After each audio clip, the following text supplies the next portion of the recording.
Good evening, everyone, and welcome to Pass the Noise, the podcast where we have open forum discussions, wide range of topics. We throw it out there, we discuss it, we ask for your comments and input, and so we welcome you. I am your co-host, Elder Michael Hightower, joined as always by Apostle T.B. Walker. Apostle, how you doing tonight? Fantastic, fantastic. Looking forward to the discussion tonight. Yeah, like I was saying, just this is an open forum discussion, and as we discuss the different topics, I'll throw in, if I remember, I'll throw the call-in link in the comments from time to time. Sometimes get so caught up in the conversation that it's hard to remember. Hey, make sure you do this, but I just reminded myself, so we'll see if I remember tonight. But feel free to use the call link or put a comment in the comment section, and we will address it. And we'll discuss it. And we're hoping to have a two-way, but then a 3, 4, 5, how many people want to jump in and make their voice heard. That many ways conversation. So we're definitely looking forward to it. We're excited. We had a great show last week. Last week, for the first time, we addressed viewer submitted topics. So then we had 3 and we got to 2. So we're going to start off with the one that we didn't get to last week, which was submitted by Evangelist Keisha Gibson.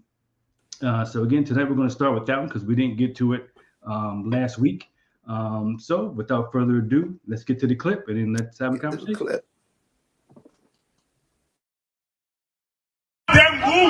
You're gonna have a period black like the damn streets. You're gonna be a crazy and insane out your mind. And this is the product of the Christian church. Listen, man, she came up here, put some money in the bucket, then said, well, give me back my goddamn money. We ain't care about money, man. Money might drive you, but it ain't gonna drive us. That's right. And your mouth is why your baby don't got no daddy. That man done left you, and you're running the streets like a stray dog. That loud mouth is why that man left you dumb behind. Because you're running your mouth like a goddamn dog. You're like Dino from Flintstones. That's you. That's you. You foolish and clamorous woman. Give me that first. Go ahead. The book of Proverbs, chapter 9, verse 13. A foolish woman is clamorous. She is clamorous. You know what clamorous means? Loving to run her damn mouth and saying nothing. Loving to run her mouth and saying nothing. That's all I'm saying. Loving to run her mouth and saying nothing. Say it again. A foolish woman is clamorous. Say it again. A foolish woman is clamorous. Say it one more time. A foolish woman is clamorous. Let me tell you something, man. I learned from So I was not familiar with that organization until Evangelist Keisha sent me that clip. But you said you're familiar with this Yes. group. They have I guess chapters, whatever you call it, everywhere. Tell us something about what you know about it. Well, I mean, I have read up on the Hebrew Israelites, and again, I know some people who are parts of the Hebrew Israelites. The whole idea, what you really have in some ways to really understand the Hebrew Israelites. There's been some movements in the past in this country that have been about white supremacy. And even have been, quasi-Christian movements that really kind of dealt with the idea of white supremacy and the idea that white people were really the chosen people. And they use scripture to kind of, to kind of back that up. Well, Hebrew Israelites are really kind of on the other side of that, which is kind of black supremacy, which are, that blacks are God's chosen people. Now, using the word, using the Old Testament specifically, definitely mangling the New Testament, but using the Old Testament specifically, and some cultural ideas and some cultural ideologies to really, really kind of rev up the same way that the white supremacists were designed to rev up a certain group of people, white people. The same way the Hebrew Israelites, they're not out there evangelizing so that all people would come. Right, they're really dealing with race because it's kind of hard to say this is God's chosen people and the rest, and you guys right there are definitely devils. You certainly are not doing any welcome to the church type situation with them, right? So that's really what that's about, and it's really kind of using the scriptures to really kind of talk about black people, especially blacks in America, being the lost tribe of Israel, and so that's really where it kind of comes out, and you can see that, I mean, on one side, it's a real tough look to be able to see people who we kind of traditionally look at as ministers, right? I think one of the things, looking and saying like, man, he just cursed that lady out. We view ministers in a certain way. I think that this, again, doctrinally changes how the minister is viewed. There is violence that's kind of allowed. There's language that is just language that, so where where there's a certain Christian ideology of how those things are, they've kind of shaken off all of that. And even kind of looked at it as bondage that have come from the white man's teaching to really kind of have a much more free for all. Look, I mean, here's why you don't have a baby daddy right here. And you watching that whole video and some others that I've seen and some rallies that I've seen personally, I've been kind of shocked that, wow, I can't believe he said that, wow, I mean, I can't believe he talked about this person like that. Wow, did he just do the dozens as a part of this sermon? But that's really kind of what you have. And in order to really kind of bring Black people back to their understanding of who they are, they have to be able to understand that they're above their former oppressor or their current oppressor, depending on where you stand. Right. Yeah, I mean, the thing that stood out to me, having done, I mean, we talked about this last week, you brought up that we've done street ministry and prison ministry and those kinds of things. And it just struck me like their posture was just like 100% wrong, right? So everything's adversarial. It's all like, I'm better than you is not an effective ministry strategy, right? I'm your dog and I'm up here, and it's not effective. But anyway, I think one of the things that I learned from doing these other forms of ministry is that you have to be prepared for people to, for whatever reason, who will tell you to get out of their face and then come back 15 minutes later and ask you to pray for them. Right. And so when they say get out of my face, if you say, well, just go ahead and burn up in hell, and then how do you minister to that person when they come back?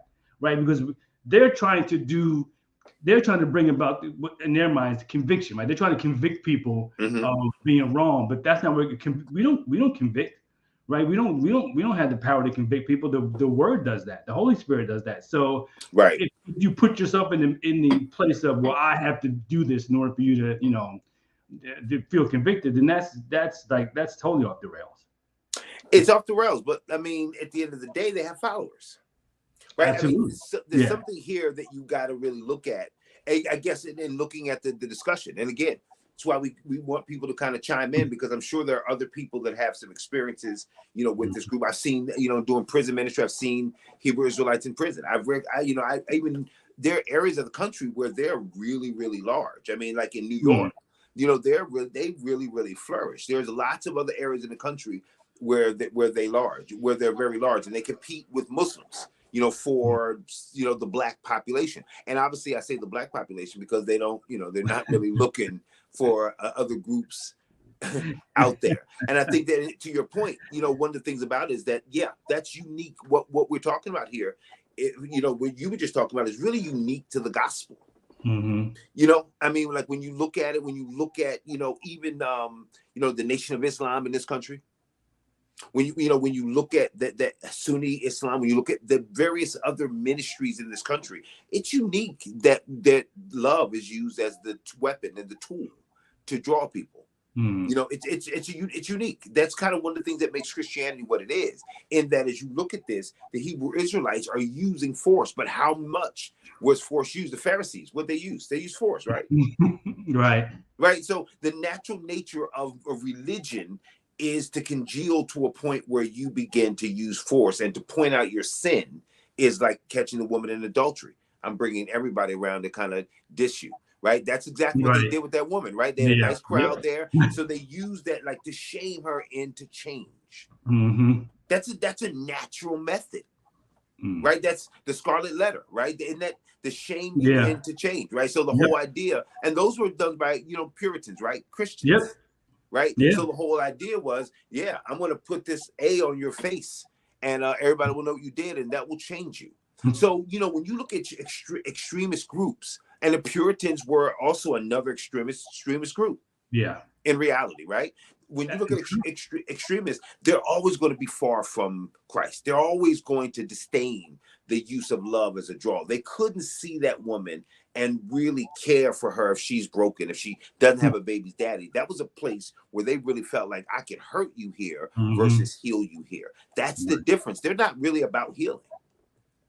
They're really trying to divide. Right. I mean, in that clip, there's nothing but chaos. It's chaos, it's screaming, and tolerant. And so whoever it is that you're trying to reach, why would they stop? Isn't hate chaotic, right? Yeah, it's totally chaotic. I mean, I'm not looking for peace. Well, you're going to stir up chaos, right? You don't want, Hitler didn't want peace. Right. Right. He was trying, we're going to go here, then to Czechoslovakia, then to Poland, then to Russia. Like we're going to take over all of Europe. We want to take over everything. We don't want peace. The whole idea of the Hitler regime was never to stop. It was to continue on till we have the whole world conquered. Right? Isn't this going to be the same? I want to unite Black people to do what? To hate white people, to kill them. Right? White supremacists. I mean, we want to raise up a nation to destroy another group. So this is destruction, and you need chaos for this. So they were hoping this was a touchdown. That's what makes, that's what makes our evangelism so uniquely different, in that turning of the cheek is nowhere else to be found. Like you won't find it. You won't find it in, like, if she takes her money and goes, we need to be prepared for her to come back. No, they had people already prepared for when she came back. Step back, get back. Right. Don't get punched in the face. Get back. Right. They had people who already. That's what makes what we do so unique. And sometimes we need these groups to be able to show the difference. As people look and say, you Christians are harassing us. You're throwing this in our face. Now let me show you what throwing it in your face is. You want to see what harassment looks like? That's harassment right there. That's why you don't have a husband right now. He left you because of your mouth. Listen, you want to see harassment? There is harassment right there. Right. That's not what we do. No. And the groups that do that need to see themselves that they're aligned with the Hebrew Israelites. They're in a group that doesn't want people to come to them. They don't care. Yeah. When you tell it and you're not sharing it, it's different. I just came to tell you, you're a slob. I just came to tell you, you're a jerk. Now, there's a difference in, do you understand you're living like a jerk and you don't have to? Yeah. That you're operating like a slob and you're better than that. That's a difference in telling and people who are looking to share some revelation. And they're just telling you, you're dumb, lady, and I don't care whether you ever get healed. That's a difference in our ministry.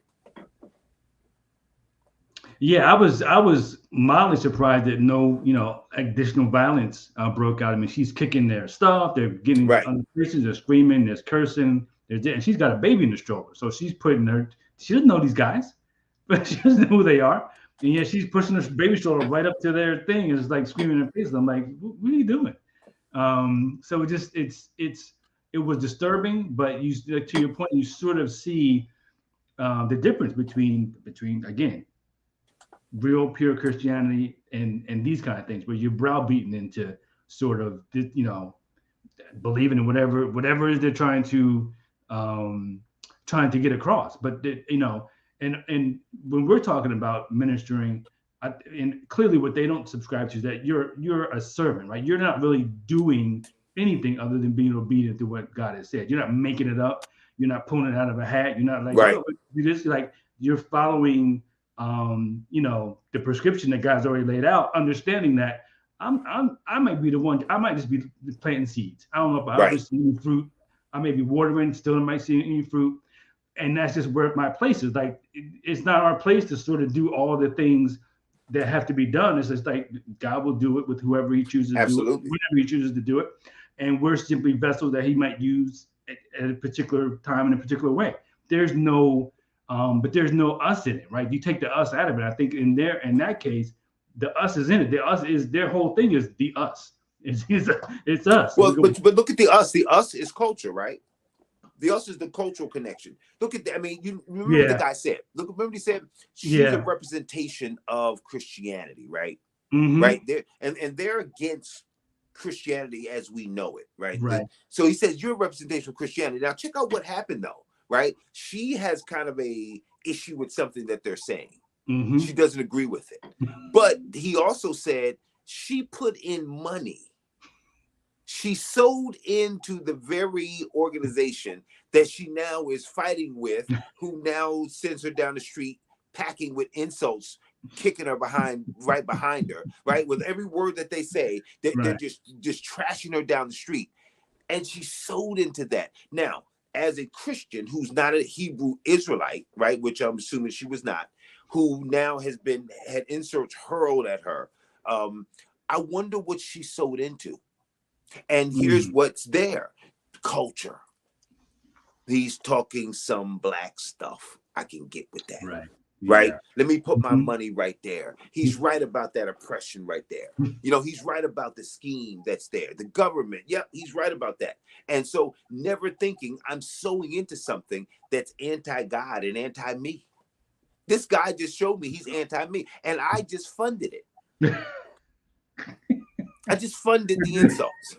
I just funded him being able to continue that and go over to another place. Here you go, brother. So when you really look at it, look at how people are bamboozled, that it didn't take long for her to sow into this very same thing that she was going to now be kicking down in like 10 minutes. 10 minutes, she couldn't get around the corner.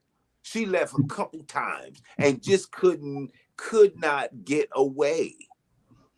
She was drawn back. So she helped them get clicks and likes.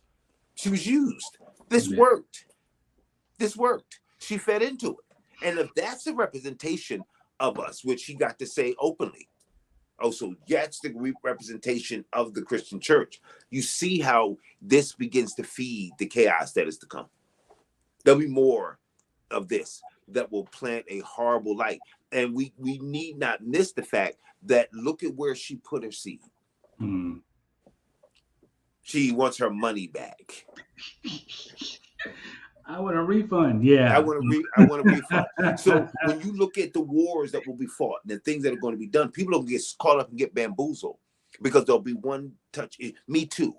And all of a sudden, people will run to it and cancel people and then find out like, oh, I didn't even think about what they were saying.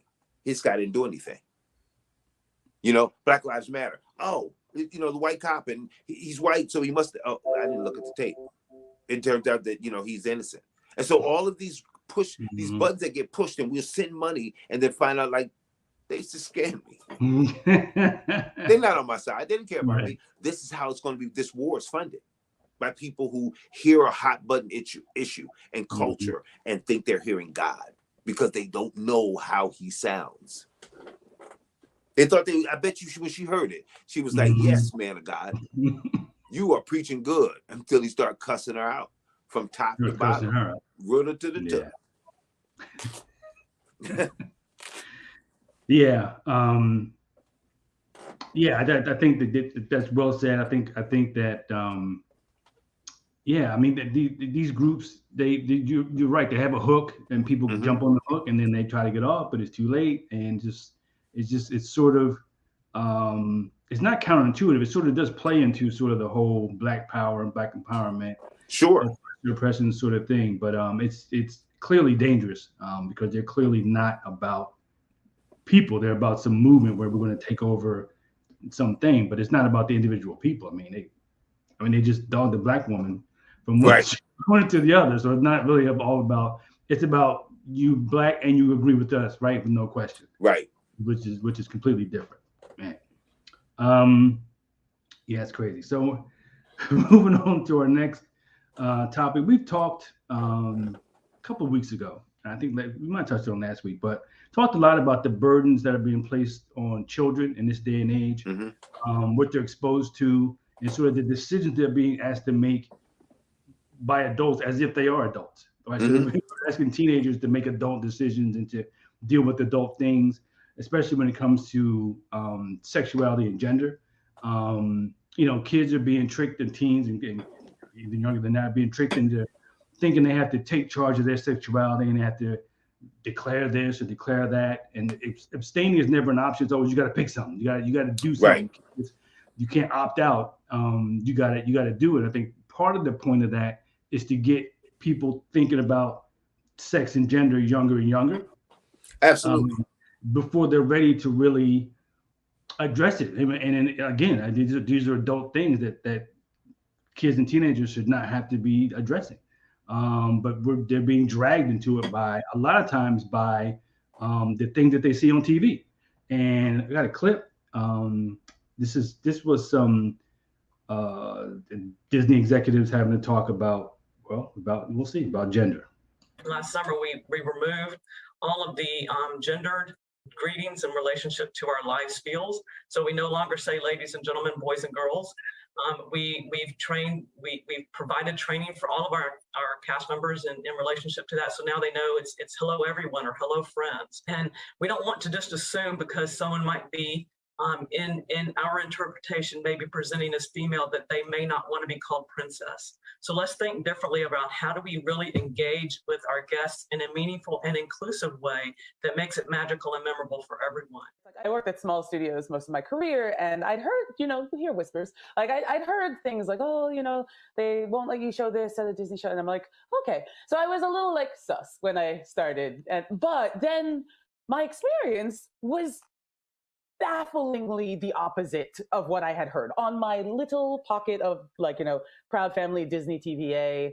The showrunners were super welcoming. Meredith Roberts and our leadership over there has been so welcoming to my not at all secret gay agenda. And so I feel like I felt like it was, maybe it was that way in the past, but I guess something must have happened in the last they're turning it around, they're going hard. And then all that momentum that I felt, that sense of, I don't have to be afraid to let's have these two characters kiss. Let's in the background, I was just wherever I could, just basically adding queerness to if you see anything queer in the show, I'm Proud Family. But I just was no one would stop me and no one was trying.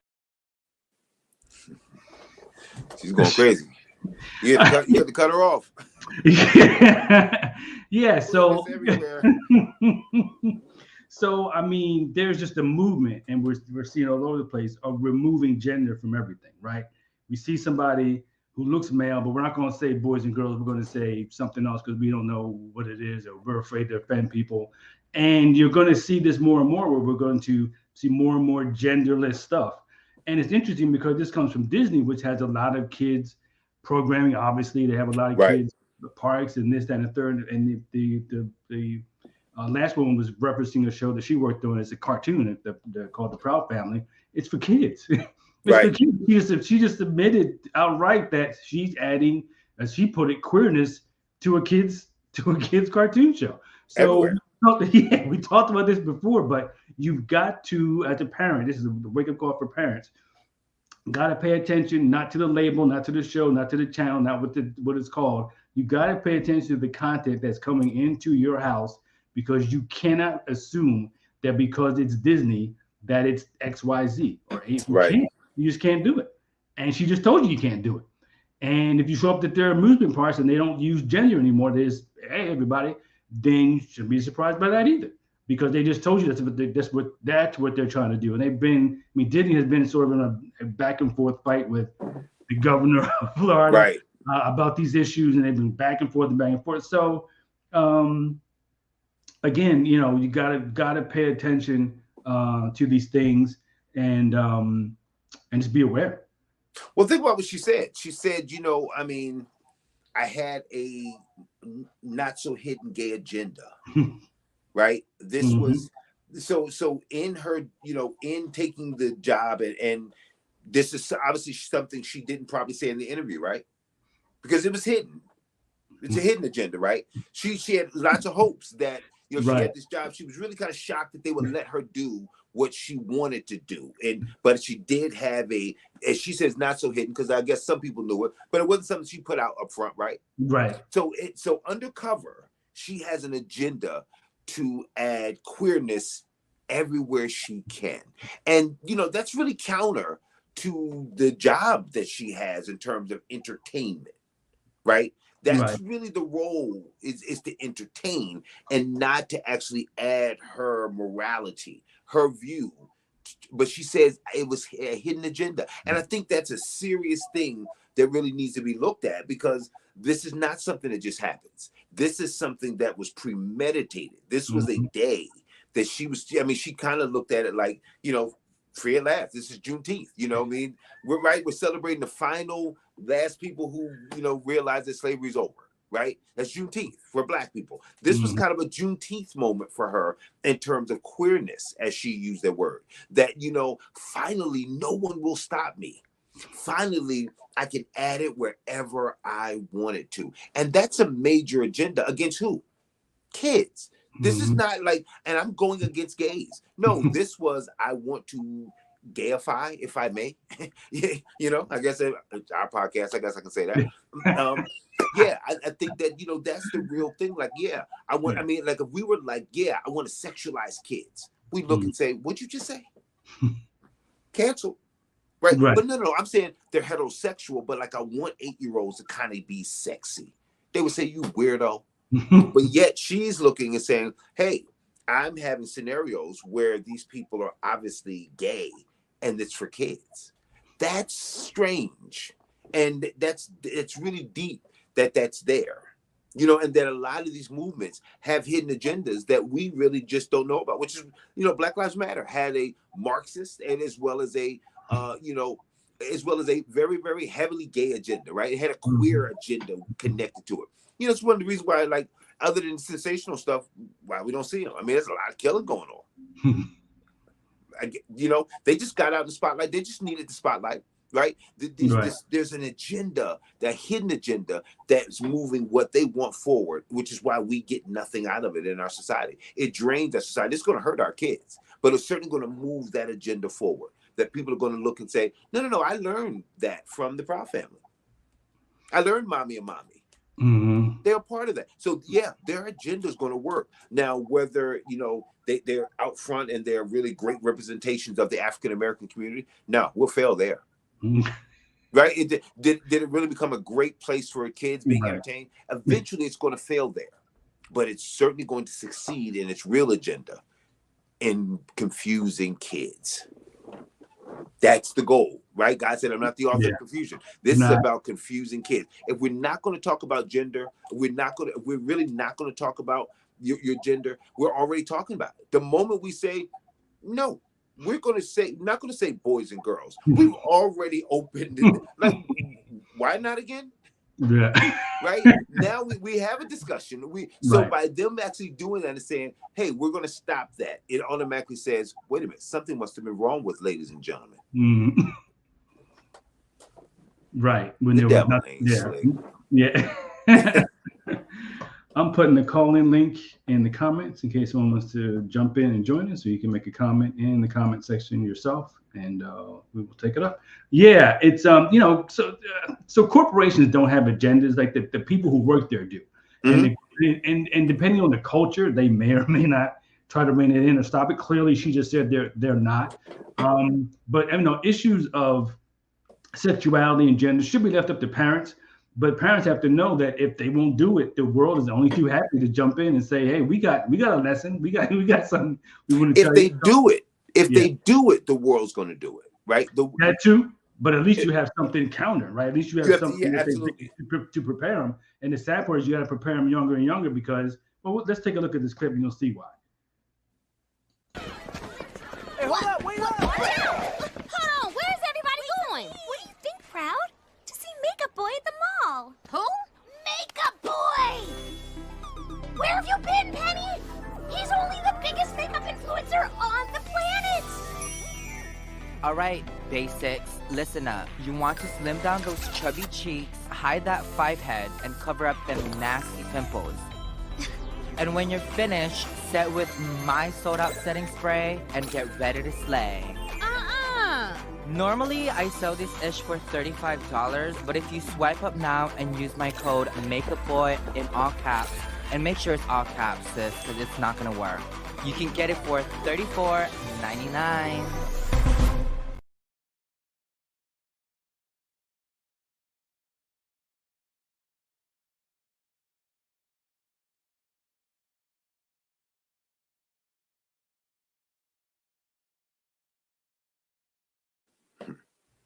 Yes. So The brown off the shoulder joint really threw me.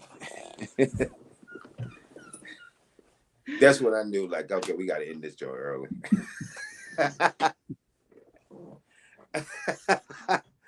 Oh man. So that the last one, the last one we saw in the Disney clip, that's the show she works on. That's the show she was talking about adding queerness. That's the show. Oh, she did it. She did it. Absolutely. But the thing, it's not like they're making up the cartoons to, and it's going from the cartoons out. There's real people. There's a real makeup boy behind the cartoon makeup boy. So it's coming, they're bringing their stuff into the cartoon rather than using the cartoon to create something. Like, it's already out there. Let's put it in the cartoon, which is crazy.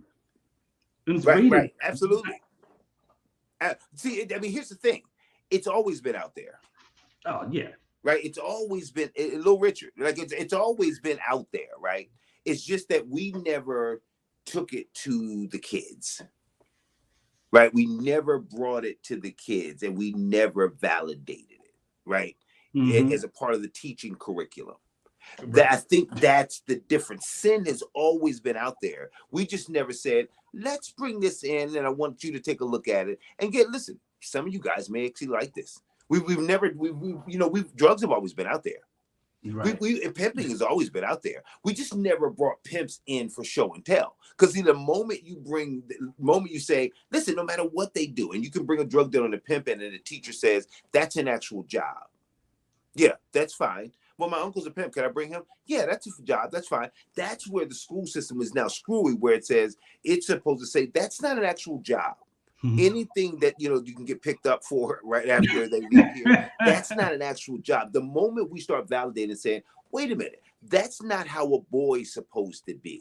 And the moment we start bringing it to the kids and saying, no, that's legit.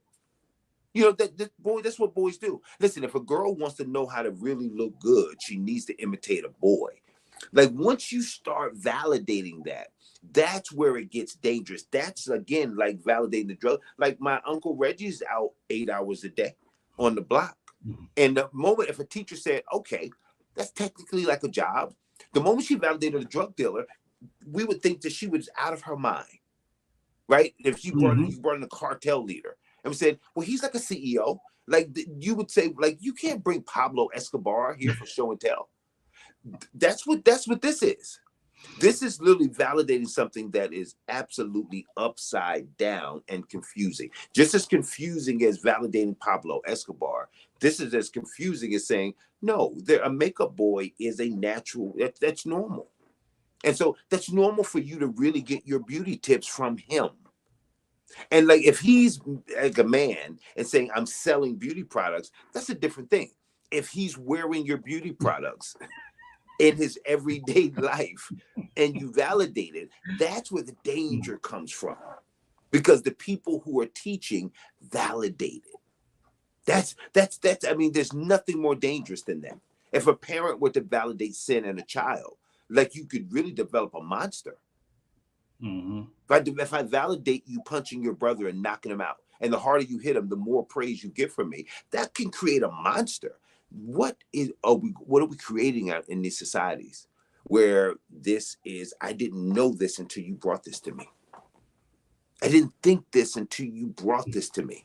That's what we're really doing. This isn't just like, oh, wow, I really like him. He's cute. This is not realizing like there's some of this stuff that's awakening kids that would not have been awakened unless this secret agenda put it right in front of their eyes. And now there's a little boy who's saying, I even never thought about me being cute like that.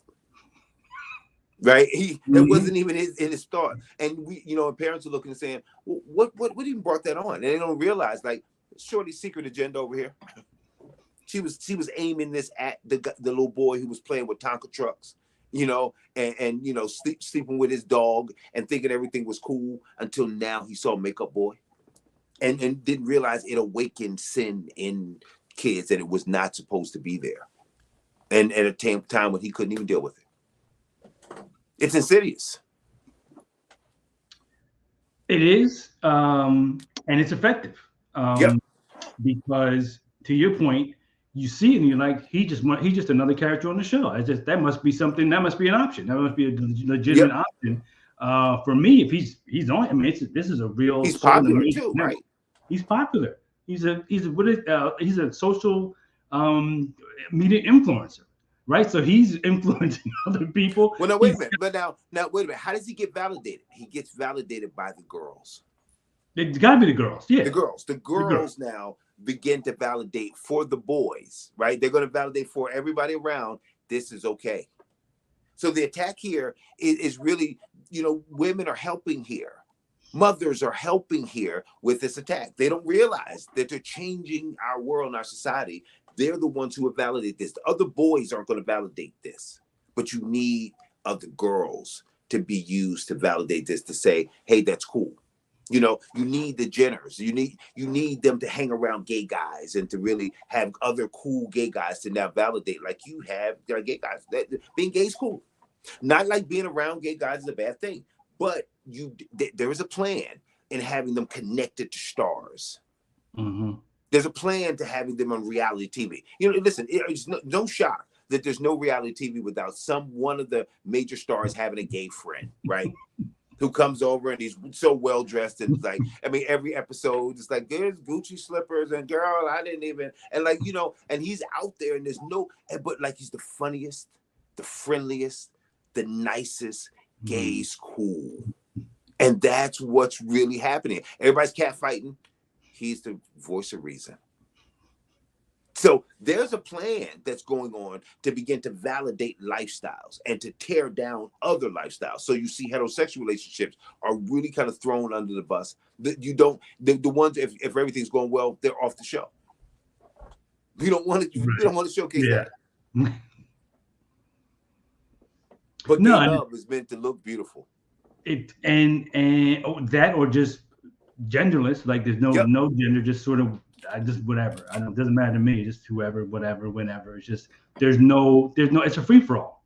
And that's sort of what we're heading to, a free for all. So let's take a look at another. This is another real life makeup boy. A sea of teenagers descending on a shopping mall just to catch a glimpse. Fans camped outside of his hotel on a freezing winter night. This is a glimpse into the new megawatt stardom social media makeup artist James Charles. His fans, who he calls sisters. Hi, sisters. Hi, sister. Oh, wait, I got called sister. I was waiting. I was going to see how long it took before you called me sister. And 0 I'm really seconds. excited. The 19-year-old has swept up hordes of Generation Z makeup enthusiasts with his online tutorials. I'm going to grab a little bit of a fluffier brush and use this to go over the edges. And clearly, Charles brings something different to the scene, being a young man in makeup. Guys! He embraces his individuality and uniqueness in YouTube videos. Hi, sister. I just really love watching what he does. He likes to connect with his sisters. His fans are part of a new generation where it seems like anything goes. He's one of those people who are trailblazing. He's saying, hey, I'm a boy. Yeah, I'm a boy, and I'm a boy that wears makeup, and I'm a boy that wears heels, and that's okay. He also has the reinforcement of 15 million fans that are kind of saying it's okay for you to be the way that you are. We accept you. I told you, the girls. Hello, sisters. Yeah, the girls. The girls are there. Listen, they're validating. They're used here in this plan to kind of validate. Like, manhood is under attack. It really is. It's under attack. And, so when you look at this, and the way you do that is like not banning men. It's by confusion. Yeah, and listen to the words adults. These are adults, executives at like corporations, trailblazing, reinforcement, acceptance without question. Well, he got 15 million followers, so he can't be wrong. No, because you want to get a hold of those 15 million followers, which is a lot of followers. 15 million. That's huge. That's huge. 15 with or without heels, that's huge. That's 15 million. 15 million. You gotta guess that 99% of them are females. Are following for makeup tips. And listen. He's probably a talented makeup artist. It looks like it. And so, again, there's nothing wrong with being a talented makeup artist. The thing is, he probably wouldn't be there without him becoming the canvas, right? Oh, no. He wouldn't be there without him becoming the canvas. This is the way to get to the next level, is that, you know, we need an example, right? We're going to need someone to look at. In order to get there, it can't be this hodgepodge that people have, you know, placed in their mind. It is going to be a guy like this who's going to be, you know, I mean, clearly a boy. The androgynous movement is the next wave of confusion that's there. You know, I mean, all the movements now that are definitive. This one is, you don't have to make a choice. You can be both. Right? I mean, he's a boy. I'm a boy with heels on and makeup on my face. I can be both. And that's a very dangerous place where, you know, the whole question is like, kids shouldn't have to make that decision so early. Now there's going to be a place where it's like, you don't have to make a decision. Be whatever you want to be today. Don't even make a decision about your whole life. Don't be a boy forever. Be a boy now. Be a girl later. Be a boy and a girl. I mean, that's just going to take us into the stratosphere. Man, I would love to hear some comments. I don't know if we got any comments there. We have a comment.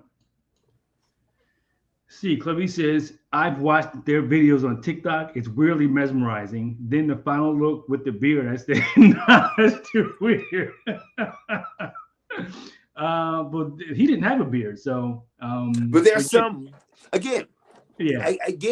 There was a time when you couldn't, if you put the hair and the makeup on, you had to shave the beard because you had to look like a woman. This one now is, I've got all the things, beautiful makeup on, everything is right, and a nice shaved, coiffed beard. I'm telling you, we're going into a whole new zone where I can be both. You kind of saw that with what's that the house thing, the three. I know it was a gay guy that was doing something with flipping houses or doing something with renovating houses. But there was a guy on there who, you know, he clearly had makeup on, but he had a beard, and so I was kind of looking like, wow, that's weird. And then slowly but surely, I began to see more and more of that. The kind of androgynous, like I'm carrying my body like a woman, but my face is like a man. But I do have an eyeshadow and some lip gloss and longer hair. But you know, salt and pepper, beard, and mustache. So I mean, it's taking us to a whole other zone. But I think what Clarice was saying is that there is a mesmerizing nature to it. You know, in this, you know, it's kind of like the whole idea of Medusa. You know, and you know the whole idea of knowing that, you know, you're not supposed to look at her or you're going to turn to stone. But like when you look at any of the shows about Medusa, how many statues are there? How many statues is she pointing to of people who just couldn't take their eyes off of this swaying snake's head, right? As weird as it is, there's also an odd beauty to it, right? That's what's here. That the framework, the makeup, and all the artistry can actually give you something that is just strangely beautiful, that mesmerizes you and makes you look at sin differently, right? You can see some beauty in that, right? Like Eve with the fruit, right? As Satan is talking to her, right? She's like, yeah, it is good for fruit. Yeah, and wow, that will make you wise too, right? So as odd as it is, she's kind of mesmerized now by this fruit. I think that's the effect that's there, that he did the eyes perfectly. And, you know, so you can't take your eyes off the fact that, like, wait a minute, let me rewind that. How did you do that? Because there's talent there. There are gifts there that are wrapped around this absolute debauchery.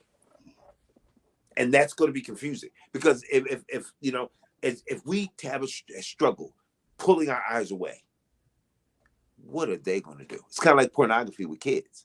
If grown men have to pull themselves away, what about a 10-year-old? He's going to be up all night. Right? Under the covers. Right? He's gonna be up all night. Yeah. Right? That's what Playboy, right? With kids, with Playboy. I mean, once they got it, I mean, if dad is like, I'll get down there, I guess, once a month and buy Playboy. No, the kids get it.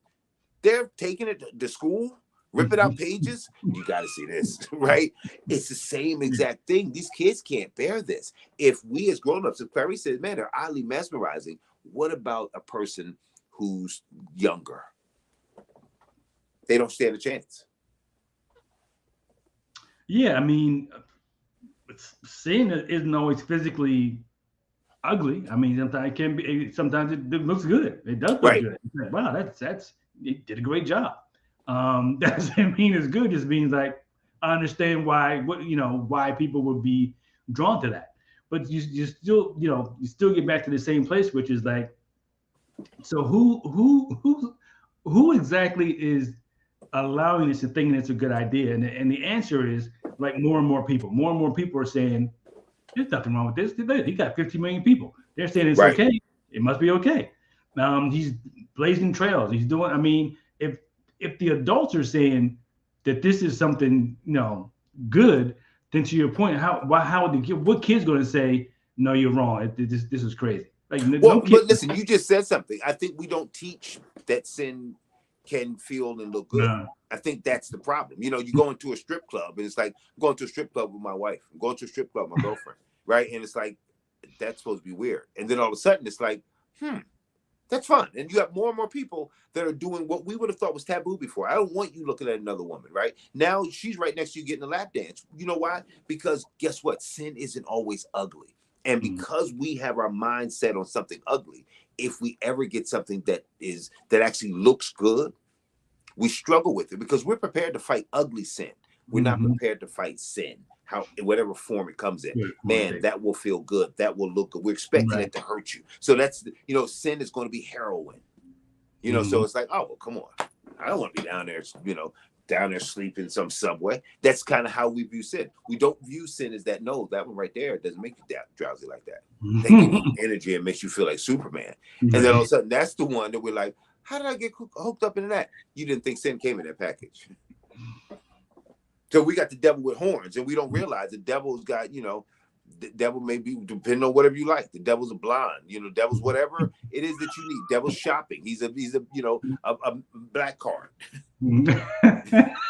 Right? He's unlimited. He's whatever you need. That'll be your devil. And we don't think like that. How many people do you think have won the lottery and never realized, man, I just entered into, like, that are looking now and saying, that was the worst thing that ever happened. Because I never expected an abundance of money and to meet my love for it, to really be anything. And that's like, that's the root of all evil. I don't know if you knew that or not. So you thought that big lottery win was going to benefit your family. And now, like, you guys don't even talk to each other. Sin can come in those packages. We got to be careful. Yeah, and there's a lot of, you see a lot of preemptive attempts to sort of stop backlash or stop criticism of these types of things. And in some areas, you're a little surprised about where these things pop up. I'm not necessarily surprised that in the makeup world that they were just embraced with open arms. They don't care. They're trying to sell products. So if he's on there and to make the money, it's sort of like, man, it's just not my thing, but listen, he's making a ton of money. But it's a little different. Let's look at something where it's a little closer to home for parents. And then we'll finish up our conversation.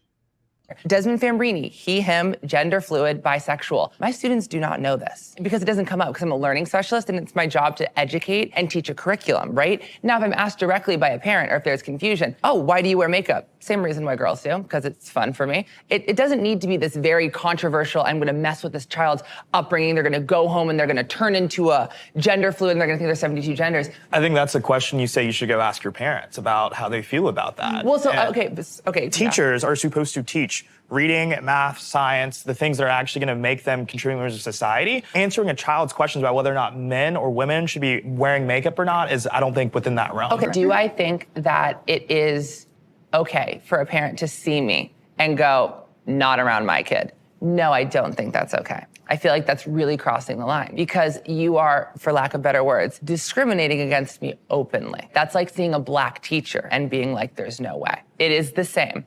It is the same. It's still the right of the parent to make that decision as to whether or not they want their child to learn from you. Okay. Like, it's still that parent's right. Like, you can disagree with their motivations, their motives, their ideas, Would you but say it is still their child.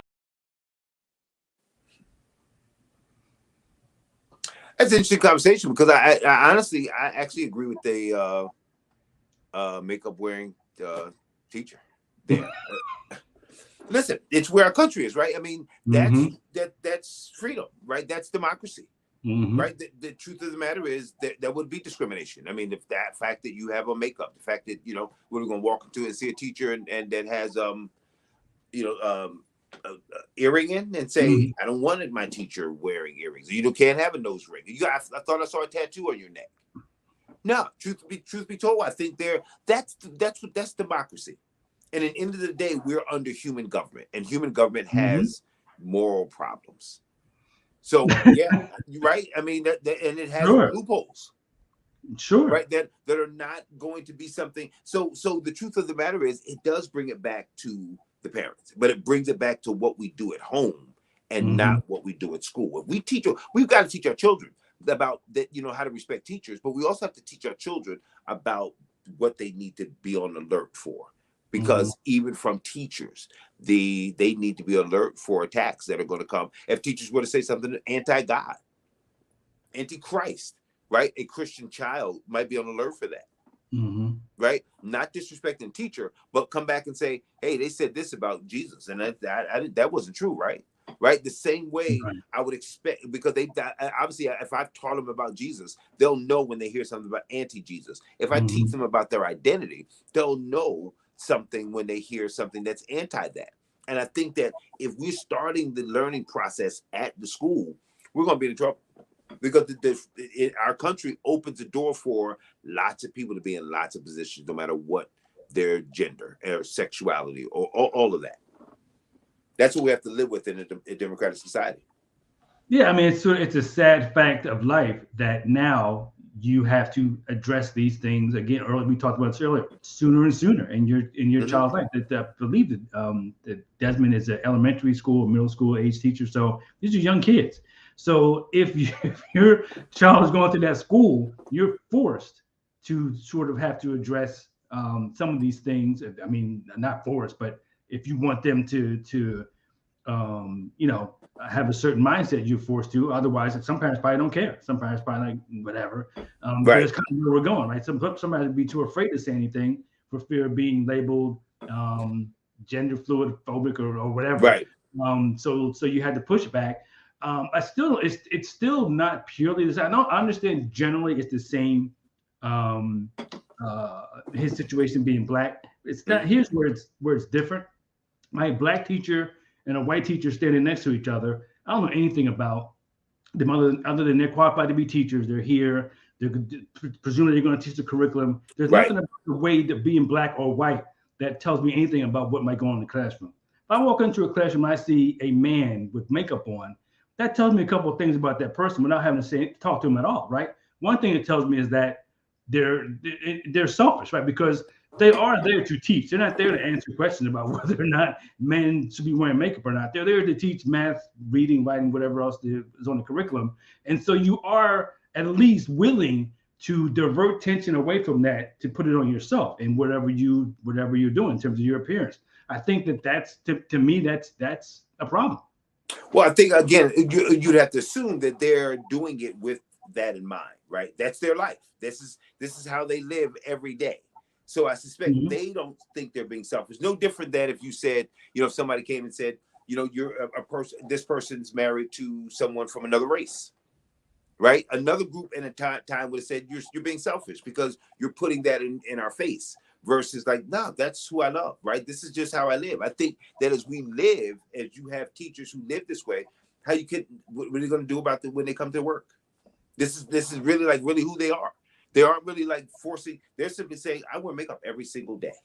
And so whether I'm a cop, guess what I'm going to do? I'm going to have makeup on when I come to make the arrest, right? Well, if I'm teaching science, I'm going to have makeup on. So it's a society now that we have to kind of teach our kids what right and wrong has to come from us. I think that what we have to do is wrestle that back. That, with the dress on, he can still teach math. Truth be told, as long as he doesn't bring it up with the dress on, he can still teach science. But that question is going to be asked based upon who he is, right? Now, it depends on what are we teaching him at home.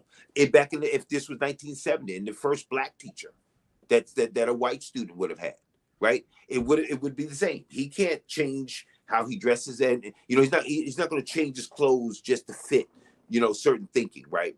So as he comes into class and he dresses like he would normally dress, wouldn't it be like whether racism is going to reign or not in that classroom comes from whether those parents have taught he's teaching that he's your teacher, but he's not your role model, right? He's your teacher.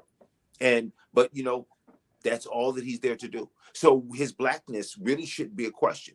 Isn't that basically the same here, that like his makeup and his, if we're going to go genderless and sexless, right, it's not going to be a question. Well, I think I guess that's where we're going, to the point where it's like, well, like how's he teach? Right? Does he follow up with the parents? Right? That's kind of where we've got to go. And kids have got to make decisions that they're going to make. If they're going to make a decision about him, if he does do it in school, aren't they going to have to do it at Walmart?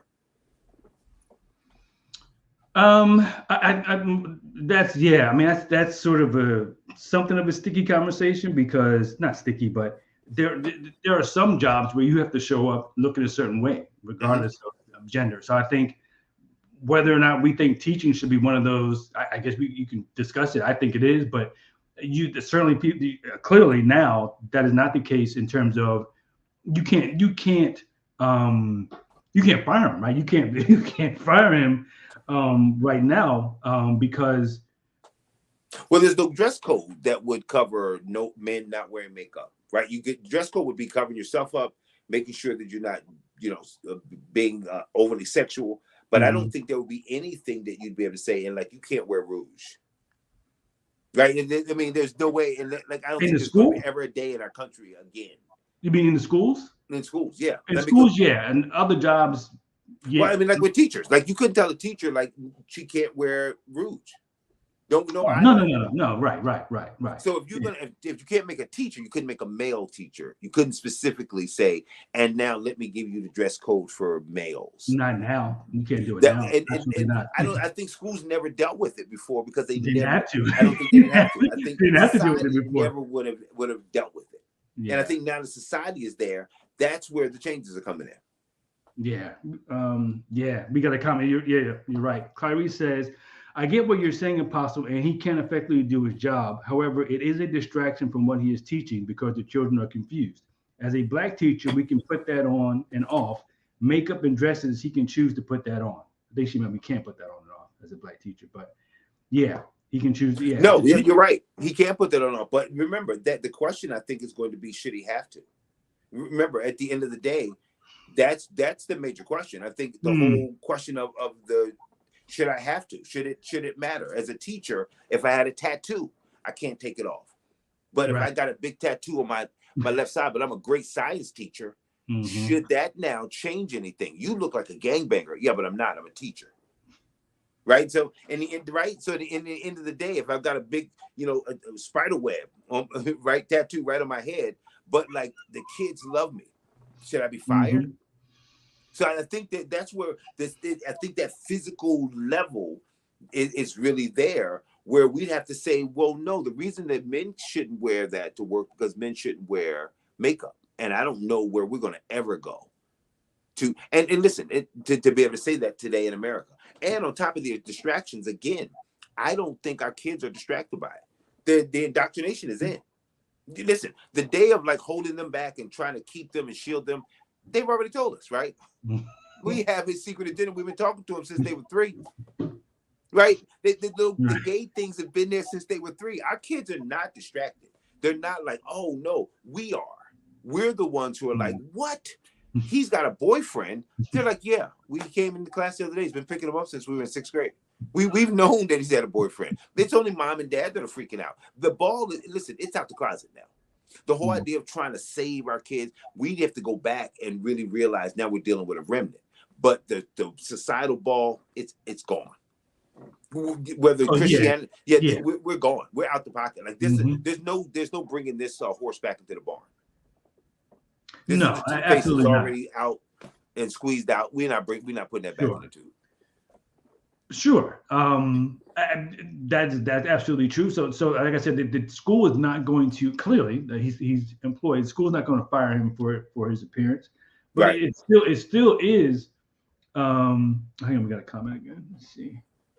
As Clarice says, also, when my 8th grade teacher came to class daily with orange makeup, it definitely distracted me. She was a woman. To be serious, I say yes, because the tattoos are sometimes required to be covered up. Yeah, sometimes. I think your larger point, I get it, is that there's so many different things that are and could be potential distractions, and there are so many things that we can no longer like remove them. Like right. You can't do anything about it. We can look at it and say that's crazy. That we should be teaching, but there's nothing on the books that says he's got a tat, he's got to go. He's wearing makeup, he's wearing a dress. No, he got to go. There's nothing in the rule book that says that that's the case, and you better know that the teachers unions would fight tooth and nail against this person. It'd be a lawsuit so big, I mean, it'd be crazy. So they're not going to allow that, and so we're past the point. To your point, we're past the point of let's get this out of schools. Let's stop this. I mean, it's on the parents. It's up to the parents. It's on the parents. I still think the parents have a right to walk in the classroom and say, no, not for my kid. I think they have a right to do it. Now, does that protect them 100%? Absolutely not. Absolutely not. Right. We're going to see the same school. Still going to see him, or still going to interact with them in some capacity, perhaps. So you, to your earlier point, can't like put a sheet over them and shield them from everything. Right. But I mean, a simple solution. Oh, wait in the comment. I don't want him or them fired. Just take it off. Yeah, yeah. And that's never going to happen. Just like it's not, because with the orange lipstick, right? She was not going to take that off. Right. And at the end of the day, Pastor Fail wouldn't be connected to the lipstick. It's the same with this guy. Pastor Fail, it's either George Washington or Jefferson on the test, right? It's not like, oh man, I would have known it had you not put that lipstick on, sir. No, you know which one was the first president or the third, right? So in the end of the day, it really comes down to they're not coming from Mars; they're coming from us. Mm-hmm. We're as we look at them in the school system, it's already done. He's been doing this. He was doing this already in college. He was in the neighborhood already. So this is already done now. So now we're just watching society, and we have to now protect our kids from society. But changing society, no way. Nah, it's over. Now we just need to make sure our kids know who they are when we send them out into this crazy, crazy world. Who's going to do everything they can to try to re-identify them. Yeah. That's the benefit that we have, is that we know what the challenge is going to be. They're going to try to re-identify you. They're going to try to tell you that you're corny being gay. Listen, they're trying to tell you don't need to be married. You can do that anyway. We've got to really set them up because we know what the world's going to try to do. Yeah, we have another comment. Yeah, that's crazy. Miko says, this is really serious, because what happens when you now have a Satanist teacher, teaching the children with the third eye tattoo on their forehead? You have to make sure that if she's teaching social studies, that she just sticks with social studies. In the end of the day, that's what we are. You know what I mean? We don't fix it, because it'd be no different than a child who comes from a Satanist family looking at a Christian teacher with a cross, with a Jesus tattoo. Jesus will make a way tattoo on their right bicep, right? It'd be the same. They would look and say no, and you know what we would say? As long as she's teaching social studies, you can't touch that cross, right? She has the right to wear it. Well, the same way. That's what we are in our society. As long as, if he comes in with a flying devil around his neck, we still have to be able to say, listen, if he's a heck of a social studies teacher, there's absolutely nothing we can do. That's where we are. Freedom, that freedom of speech, that freedom that we enjoy here, it protects that as well. And I'm not 100% sure, but I'm thinking that freedom in the schools with regard to religion would be the one thing you can't do. I would suspect that as a teacher, you cannot have a Bible sitting on your desk. Yes, and I would agree with that. Right. But I would imagine there's nobody would take away the Jesus tattoo. No. And then you would get fired for that. So the same way you would be fired. Right. Mm-hmm. And so knowing that you're a Satanist would not affect anything any more than knowing that you were a Christian. He worshipped the devil on Right. Saturday. He worshipped Mhm. Jesus on Sunday. Right? So Yeah. neither one of them, they both are covered. Just like the same way you Yeah, couldn't absolutely. have the Bible. Yeah. I guess he couldn't have the flying Satan around his neck, but I mean, at the end of the day, they both would be covered. That's just great freedom. I mean, Yeah. just like if you came in, it was like Black Lives Matter. If you was like Heil Hitler, right? I mean, if that's how you start your day, neither one of them are gonna be fired. That's true. Neither one of them are going to be fired.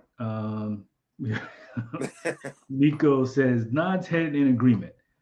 Yeah, they're not going to. They're not. I mean, that's the thing, right? There's no mechanism for firing them, even if you wanted to, even if the administration wanted to fire them in this climate, in this environment, with you can't. They shouldn't though. They shouldn't. Listen, Well, at the end of the day, well, I mean, because they're going to make some decisions. I mean, again, if I don't like something, if I don't like Black Lives Matter, should I be able to say, nah, I don't want anything like that on your material? Right? Not in your curriculum, but in your book bag. I don't want you to have that anywhere on you. I don't want you to have a T-shirt that has that. I don't think we can make, I think that we're kind of handcuffed by that freedom. That, freedom does come with a price. That we kind of have to bear some things that morally we don't really like. The idea that the head coach is also the head of the Church of Satan is something we may not like, right? Right. But would you really want him fired because he's the head of the Church of Satan? Because there's another day that's going to come when someone says, I'm not with Christianity, and I heard this guy's a pastor of a church over there, and so he should be fired. We'd be up in arms. Right. What, just because he's a pastor? What are you, Antichrist? Well, what are you, anti-Satan? Yeah, but I am anti-Satan over here, but I guess I got to uphold the idea that the football coach who's 10-0 is also the head of the Church of Satan down the street. We don't have any legal grounds to get rid of him. He really is like up for a raise. Yeah, I mean, you said it. In a free society, there are things that are going to happen in a free society. It's just that they're going to be distasteful. This is the carnal free, though. But yeah. This is the carnal free. Yeah, the spiritual free doesn't have the blessing of the Lord maketh rich and add no sorrow. This is the carnal free. This is like the carnal free. You pay. Yeah, this is the free for all. This is everyone do whatever you want. We can't do anything to stop you, and just we can't. That's this. That's what we have now. That's what we're experiencing now, and we've seen it. During this course of this conversation at multiple levels. Like we've seen it in children's programming, right? We've seen it in children's entertainment, and other things. We've seen it on social media, and we've seen it, in the school. So it's there's no escape. Like there's no right. No matter where you go and what you're doing with your kid, at some point they're gonna be exposed to this in some way, shape, form, or fashion. And again, it's the world we live in. It's the world we live in because we're not free. Right. And that's what we really have to look at. We kind of think that we're free, but we're not free. We're not free. But we're in bondage. We're not free. If one march you gotta have for end racism, and the next march is the KKK, you're not free. It just looks like freedom. That's the best freedom we can come up with in this world. And that still comes with payment and consequences. Yeah, that's you said it. It's human freedom. It's physical freedom. It's carnal freedom. That. So, I don't stop you because I want you stopping me. Right, right. Rather than that's wrong, what I'm doing is wrong. That's both stop. It's like, I want to do my thing too. So right, absolutely. So I better not touch yours. Right. It's absolutely right. Yeah. So that's just where we are. It's just going to continue to get whatever you want to say, get worse or whatever as it continues. You mentioned that this is like another branch where you don't have to decide anything. You can just choose one thing one day, another thing another thing. It said gender fluid, so just whatever. One day I'm this, one day I'm that, and it's just there's nothing. There's going to be a genderless with no gender role society. So we just whatever you just be whatever you want today, which is what people want. And at the end, man wants to be whatever he wants on any given day. I want to do this today, and wants no one to stop them. So absolutely. Well, I mean, listen, we're going to see the end of so many things as a result. We're going to see the end of relationships as we know it, end of marriage. I mean, men will no longer want women. Men will want, women who are like men, and men who still kind of look like women. And, it's going to open up a door for a group of young people that are going to grow up in a society where relationships will be like nothing that you and I would have seen. The world's going to look completely different, and where families are going to be, these are people who like, wait a minute, what are you again? And what are you? And you all have a baby. How'd you guys do that? And so, we're in for a very, very strange world that that's really preparing the way for the Antichrist. It's going to get so confusing that you need now this one person to come and say, hey, don't worry, guys, I'll unravel the whole thing for you. That's where we get those 3.5 years of what appear to be peace. But in order to have that, you've got to have total chaos in every area: financial, sexual, emotional, every area of the world. And he comes to fix everything. So we're just seeing it right now, the dismantling of everything that we know is normal. Yeah. There'll be no normal. Now, you and I will probably die before we get to that apex. But I suspect that we're heading toward the place where there's nothing normal, where our grandchildren will not know anything normal. The normal that they will know will be nothing like our normal. Death will be regular for they would have seen it. What you and I would have never seen, they would have seen 1,000 times, because like right now, just through videos, you can actually see actual killing. So never experienced it. Like I've never ever experienced like a dead body right in front of me. They would have experienced that on video. It's close to them by the time they're 10. They would have seen it 50 times. Yeah. Wow. Ooh, that's something. Yeah. Well, listen, great conversation tonight. Thank you for everyone who tuned in, made a comment, and just thank you for joining us. We'll be back next Wednesday at 7 o'clock with another episode. Don't forget, if you want us to address some specific topic, you can hit us up on our Facebook or YouTube pages and let us know. We've had some viewer submitted requests for topics, and we've now addressed all 3. So bring them on, because bring them on. Any more shows. So, but again, thanks for joining us. Thanks to you for your support, and we will see you next week. Absolutely. All right. Good night, and God bless everybody.